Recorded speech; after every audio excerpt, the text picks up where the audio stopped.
What's going on, everybody? Big AFC North matchup tomorrow. We got Steelers-Bengals on the road, 1 o'clock. Steelers are 3-point underdogs in this one.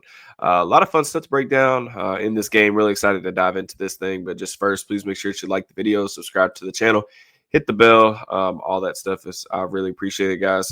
As always, drop your score predictions in the comments as well. I was the lone person on the Steelers Now crew to pick Pittsburgh this week. So hopefully I'm looking like a genius here about 36 hours from the time that I'm recording this. But really just want to get started with the injuries.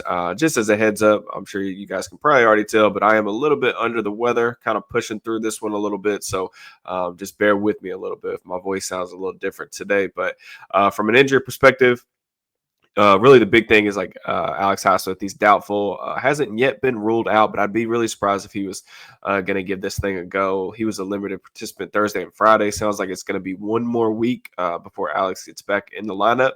I do think Nick Herbig has done some really good things. Like in his absence, I thought that he was probably their most impactful pass rusher against the Browns.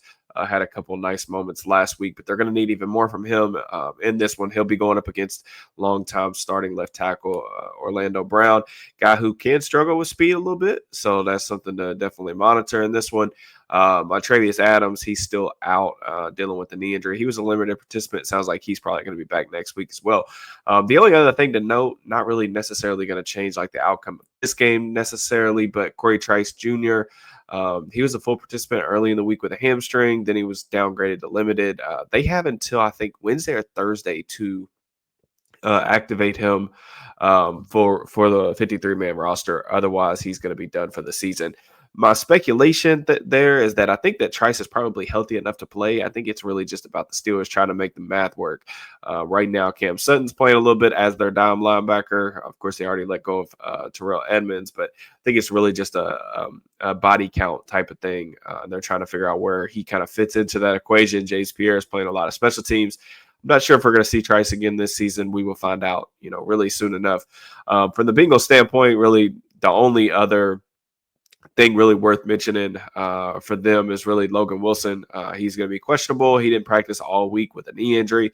Sounds like he may miss this one as well. Wilson's been a long time starter for that defense along the middle. He's a guy who gets his hands on a lot of football, creates turnovers, a little bit up and down in coverage, probably more than I think that a lot of people are willing to really admit.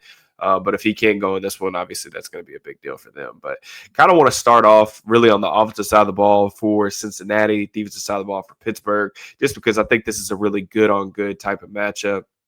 You just look at the film, look at the numbers. The Bengals this year, 7th in EPA per play, they're 12th in success rate, 8th in points per drive. So really solid numbers across the board. Full stop. This is one of the league's best passing attacks.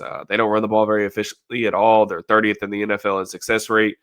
So they're a little bit one-dimensional. You can kind of get after him that way. But since he's good situationally, they're really good on third downs. I think they're 5th in third down conversion rate. Also really good in the red zone. They're 3rd in red zone conversion rate as well. What's weird about this matchup is that I think a lot of the key players have been kind of around for a while. Obviously, the Steelers have had the same core defensively for quite some time. But Cincinnati, too, like you think back to some of their drafts, like in the early 2020s, drafted T. Higgins, drafted Joe Burrow. I think in 2020, I believe, and then drafted Jamar Chase in 2021. But it's actually been kind of weird. Like they've rarely all three been healthy in these games. Of course, Joe Burrow missed both of the games last year, so the Steelers saw Jake Browning.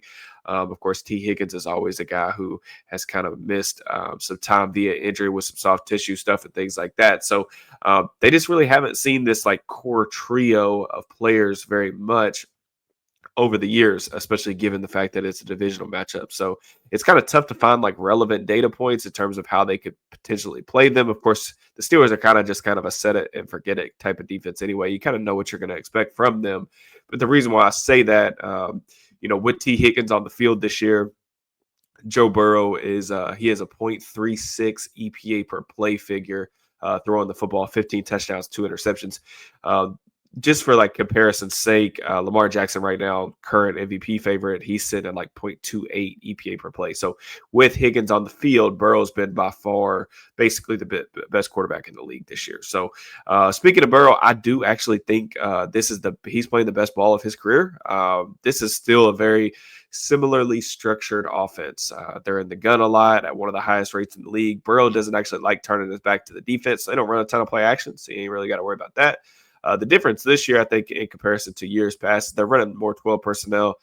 They use like Drew Sample as kind of this like H-back type player. They brought over Mike Gesicki, who's had a pretty solid career. These tight ends who have come over to Cincinnati in recent years, it's kind of been like they've kind of had a little bit of a career resurgence with Burrow throwing them the ball. There is a little bit more motion in this offense. They're not as static in years past. They don't run a lot of different concepts. Just if I'm being completely honest, it feels like they're just really good at what they do, both on the ground and through the air. But like I said, Burrow playing the best ball of his career for my money. Just the things that stand out to me on film, and the data kind of backs that up as well. I think he's navigating the pocket very well this year, especially like a career low 16 point. I think 2% pressure to sack ratio. It's a pretty good number for him. One of the knocks really coming out of Burrow, coming out of LSU and early in his career, is like he was taking a lot of hits, and that's really been the case. Dealing with some injuries and different things like that. He was always somebody who could navigate the pocket and throw under pressure, but he would hold the ball a long time. Just was one of those guys that didn't really like to quit on plays. This year, that's been a little bit better. Like he's reducing the amount of negative plays that he's taken. I think it's been good for their offense. He's also accessing the middle of the field, so traditionally Burrow's thrown a lot of like outside the numbers. He throws with good anticipation on those plays. Burrow has Chase Higgins, who we'll talk about, one-on-one guys that can win on the perimeter, so it makes sense to kind of attack defenses that way. But this year he's throwing to the middle of the field a little bit more. Like you're seeing more anticipatory throws in between the hashes. The numbers bear that out as well. He's 28 for 43 for 599 yards and 3 touchdowns in the intermediate area between the numbers. So those are fantastic figures. Again, I just think it makes him a little bit less predictable, makes their offense in general more dynamic. And speaking of dynamic, I think the number one priority this weekend will be just defending Jamar Chase. He's been on an absolute tear this year. Arguably, I think the second best wide receiver in the NFL. That's probably where I would have him stacked up. Already has double-digit touchdowns this year. The big difference, which Mike Tomlin actually alluded to this in his press conference this week, I thought it was a good shout, was that Zach Taylor and company, they're actually moving him around the formation a little bit more. So in years past, what a lot of teams would do to Chase, they would cloud his side of the field. He'd see a lot of cover two, basically just a good way to get two sets of eyes on him really at all times, make sure he doesn't get free releases, anything like that. Well, now what they've kind of responded to this year is they're moving him inside to the slot a little bit more. So he's playing over a third of his snaps this year in the slot, which I think has been a good thing for them. Whenever he is in the slot, lined up as the number 2, number 3 receiver in there, he gets the ball frequently. They like to get him the ball quickly. So I think begs the question, is Joey Porter Jr. going to shadow him? They had some fun back and forth moments last year in that matchup, but again, that was with Jake Browning. The Steelers, have asked Joey to kind of follow guys a lot. Joey, I don't think Joey played particularly well last week, but that was, really such is the case for a lot of their better players, especially on the defensive side of the ball as that game kind of wore on. But that one-on-one matchup is going to really probably decide, how this game goes. So I'm excited to see what that looks like.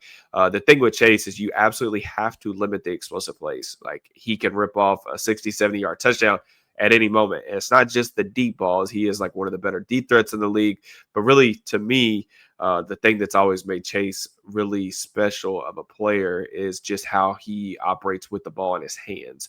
The first guy never brings him down, so you have to make sure that you gang tackle, make sure you get as many hats to the ball as possible at all times. The Steelers have been a pretty good tackling team this year, but just have to make sure that he doesn't take wood to the house on you. So, his counterpart, T. Higgins, sounds like that this is going to be the last go-around for this kind of trio, but they're making good on it. Higgins, when he's been in the lineup this year, has been pretty productive. He's also had some monster games against the Steelers in his career. He's went over 100 yards in 4 of his 5 full games in these matchups. If you think back to a couple years ago, he had a monster performance. I think it was like 9 catches, 149 yards. in 2022 in that matchup that the Bengals beat the Steelers at Heinz Field. Kind of begs the question, if Porter is going to be the guy that's going to shadow Chase and carry him into the slots, especially on passing downs, third down situations, things like that. That's going to leave Dante Jackson up against T. Higgins. Just on paper, and like you look at the strengths and weaknesses for those guys, that's probably the one area that I'm like most concerned about in this matchup. And the reason for that is just like Higgins, he's 6'4", 220 pounds. He's a bigger bodied receiver, really excels at the catch point. He's a contested catch maestro, but also like he does a really good job creating separation at the break point with his size. And if there's one thing you watch Dante Jackson on a weekly basis on film, and just some of the areas that he can struggle is play strength. Dante's only about 180 pounds soaking wet, so he will give up some ground, concede some catches. With guys that can know how to create space at the break point. Of course, that is all dependent on the pass rush getting home. But we know that the Steelers are going to trust their guys out there on the perimeter. So I'm really curious on how that goes. You talk about like how the Bengals want to play. Their passing offense is the only reason that they've even been remotely relevant in the NFL this season. So, I mean, that's really the strength of this one, and where it's, you slow that down, you're going to have a really good chance to win the game. I think the biggest question that I have is, can the Steelers pass rush get back to dominating? I wrote about this for Steelers Now this week. You guys can go check that out on their website. But basically, Pittsburgh's 8th in pressure rate, which is a pretty solid number, but they're also 22nd sack rate this season. And just for a team that's spending more resources, more financial allocation to like their defensive front, their interior defensive line, their edge rushers. Of course, Alex Highsmith has missed a decent amount of this season with some various injuries, but they're not getting a ton of or as good of a return on investment as I was anticipating coming into the season. Now, there's some context involved with that. Teams are devoting a lot of resources in terms of like trying to slow them down. Of course, we've talked a lot about TJ Watt being chipped at a really high percentage, but they're going to have some advantageous matchups in this one. I feel like in the trenches from that perspective, 2 years ago, Cam Hayward had a monster game against Cordell Volson, one of his, I think maybe his first game of his career. But I still think that Volson can struggle in pass protection. This is a matchup that definitely favors Hayward, their interior defensive line. I think the Bengals' interior offensive line has really struggled all throughout this season. And honestly, it's a testament to how well Burrow's played, because he's been able to navigate some muddy waters in the pocket. TJ Watt, really quiet last week. The Browns did chip him on a decent amount, but even like the one-on-one reps, I thought Jack Conklin, the Browns' right tackle, did a really good job handling Watt in those scenarios. And so he's looking for a bounce back performance. It's not very often that, Watt gets handled like that. He's going to be up against rookie tackle Amarius Mims, their first-round pick, guy that I liked a decent amount coming out of Georgia. Didn't have a lot of experience, but he's already been kind of thrust into the lineup because Trent Brown hasn't really been available to him. He's allowed 6 pressures in back-to-back weeks. One thing about Mims coming out that I remember, dude's freakishly athletic, but at the same time, like, he will overset, allow for some inside counters. The reason why I kind of wanted to bring that up is because Watt, a lot has been talked about, like what to do with TJ, get him back to being more productive. Tweeted out some numbers like earlier this week, but he's actually outside like the top 50 right now in total pressures, which is kind of crazy for a guy that's like has been this productive for so long. But the production just hasn't been on a down-to-down basis what it's been in years past. And I think a lot of people are just kind of pointing to like, oh, well, they need to move him around the formation. I think personally, and this is just speculation on my part, if Watt wanted to move around, if he wanted to go play on the other side of the ball, or if he wanted to line up in the A gap and passing situations, they'd already done it by now. Because like he's a smart guy. He sees what all these other passers are doing. Myles Garrett, Michael Parsons, getting these advantageous one-on-ones. If TJ thought that was something that was going to help his game, they'd already done it, and explored that years ago when this was kind of becoming a hot topic. So I think for me personally, now the Steelers could definitely do things to help him out. They could blitz a little bit more, be a little bit more dynamic in that sense, maybe throw in some more stunts, things like that to help get him freed up and get him some one-on-ones, or make them a little less predictable up front. But I think the big thing for me is like TJ, when he gets those one-on-ones, just being a little less predictable from a move set perspective out there when he has those island opportunities. TJ earlier in his career, like he had a lot more like moves in his bag. Here recently, it seems like he's kind of eliminated some of those, and like the production's been outstanding in recent years. So it's like it's hard to really knock that, right? But I would like to see him be a little bit more willing to go to the inside, throw in some different moves, get back to using the cross chop a little bit more.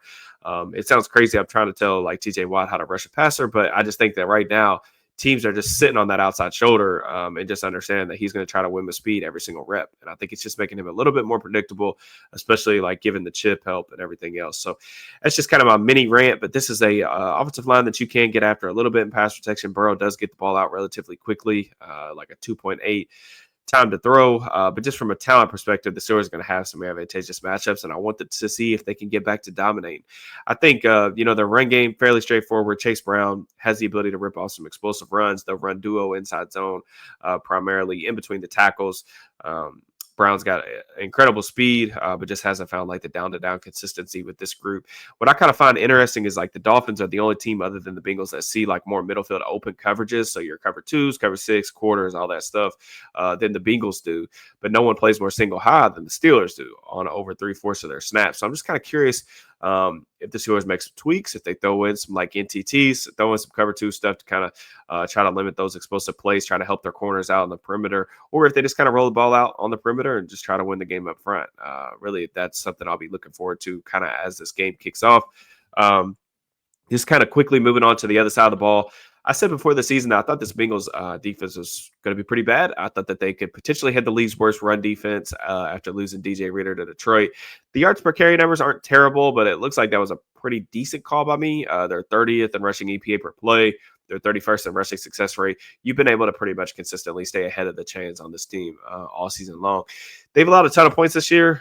Primary reason that they're on the outside looking in for the playoff picture at the moment. I think they're 26th in points per drive. It's just not good enough if you want to make the postseason, especially in a division where you're going to have to play Baltimore. You're going to have to play Pittsburgh multiple times.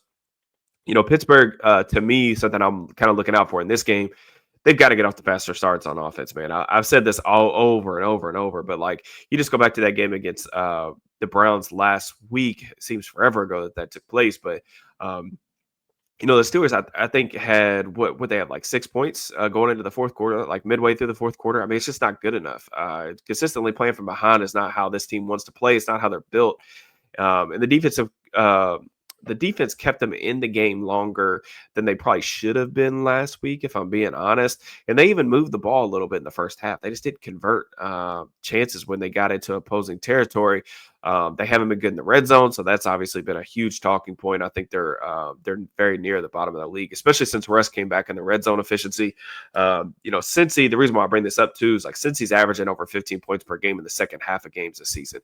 They're a team that's difficult to put away, but you obviously want to get a lead to kind of supplement that a little bit and get yourself a little bit more of a cushion and also make them a little bit more one-dimensional, allow your pass rushers to kind of pin their ears back, get after Burrow, just make them a little bit more predictable. Their defensive coordinator, Lou Anarumo, somebody that I've respected for quite a while. He's more of like kind of a scheme agnostic guy. He can, adjust his game plan week to week basis, depending on the quarterback, depending on the offense that he's played. But it's been a rough go for him, no doubt. The last 2 years just haven't been very pretty, especially since they got to the Super Bowl.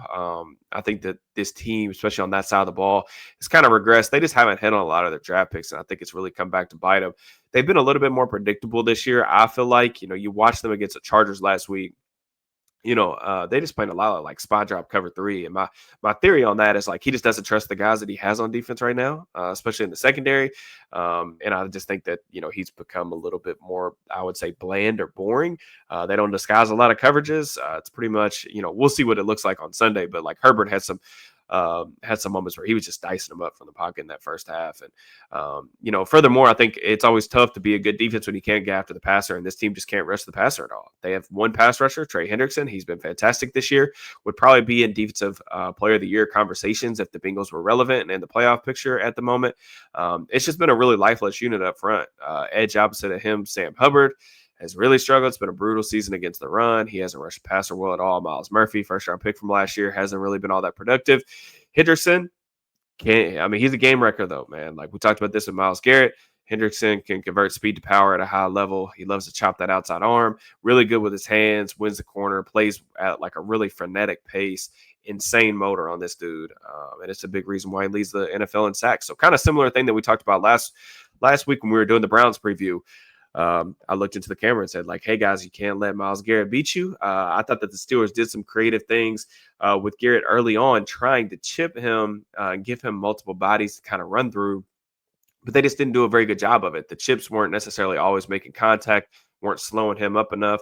And then anytime you got a one-on-one with Dan Moore, he was winning that matchup, which you kind of expect from a guy like that. So kind of same thing we talked about last week. This Bengals defense isn't quite as good in other areas as probably the Browns were. Granted, they haven't played that well all this season either. But Hendrickson is the one truly game-changing type of player that they got over here. Can't let him wreck the game. They do have Mike Hilton, still really good against the run, against screens. Cam Taylor-Britt, their number one corner. He's been really up and down this season. He does make some plays on the ball, has some ball skills. I think he's got like 10 or 11 pass breakups this year. Definitely looking forward to that matchup with Pickens. Pickett specifically was pretty quiet last week. He caught that go ball early in the game, and then I think Cleveland, pretty much just said like, "Hey, we're not going to press you anymore. We're going to play off. We're going to make Russ go other places with the ball." Russ did make some good throws. I thought as the game wore on, second half, he made a couple really dynamic plays. In the past, since he's played more too high against the Steelers, but I'm not sure that that's actually going to be the case this time around because Arthur Smith, the formations, the tendencies to run the ball on early downs, it's just not something the Steelers see a lot of right now. The Steelers are seeing more middle field close than anybody else in the league. But one thing I want to see them get better at, we already talked about since he's kind of struggles to defend the run, the Steelers have only had a 32% rushing success rate since the bye week. It's just not good enough for a team that wants to run the ball on early downs, mix in the play action, and kind of limit the volatility of this passing game. Need to get back to running the ball, get Najee Harris going, get Jaylen Warren going. I think Warren over the course of the last couple of weeks has looked a little bit more healthy, a little bit more like himself. But this is a group that really needs to start picking it up a little bit. I thought that the Steelers' offensive line last week kind of struggled to pick up some stunts. So it wouldn't surprise me if maybe Anarumo attacked that a little bit. I thought Frazier and Samalo in general, neither one of those guys were on the same page. So maybe that's a way that Cincy elects to try to get after the passer, knowing that they don't really have the one-on-ones that they necessarily need. One thing that I will mention too, they've allowed 7 touchdowns to tight ends this year. I think that's the second most in the league. Pat Freiermuth had the best game of his season last year against these Bengals. If you think back to like shortly after he came back from injury last year. So that's something they got him going a little bit last week, was a little bit more of the game plan. I liked seeing that. So we'll see. I'm optimistic about what it could potentially look like. But the Steelers should be able to put up a lot of points. I think this is going to be a relatively high-scoring game. Should be a close game. And another thing I'll just kind of leave you with is because I'm expecting a close game. Their kicker, Evan McPherson, been pretty bad this season. I think he's already missed 6 kicks, so the Steelers will have an advantage there as well. Of course, Boswell has been absolutely nails this season. So the Bengals, they've been 1-4. They're 1-4 coming into this game at home, but still 3-point favorites. So very interesting spread to me, especially when you consider that this team is 4-7. The Steelers need to keep pace in the playoff race right now. They are the 3 seed, trying to make sure that they hold off the Baltimore Ravens in the AFC North. Of course, they're going to have plenty of time down the stretch to kind of cement another playoff berth. They get Baltimore one more time, but got to take care of business on Sunday. Mike Tomlin's teams have historically been pretty good off of layoffs like this when they've had a little bit more rest. So that's something to keep an eye on. But I'm excited for the matchup. Should be a really good one. I think the Bengals probably a little bit better than their record indicates. So this should be a good one. Tough game, especially on the road. So as always, I really appreciate you guys watching, supporting the channel. Just on your way out, please make sure that you like, subscribe, drop me a comment on what you thought of the video, and obviously all of those score or game predictions as well. We get a 1 o'clock kickoff this week, so I'll try to have the recap up Sunday night, but definitely if not Sunday night, I will have it up Monday morning. And if you missed the video earlier this week, I broke down like just my early impressions, my early scouting notes on the 2025 quarterback class. So enjoy the rest of your weekend, folks. Peace and love.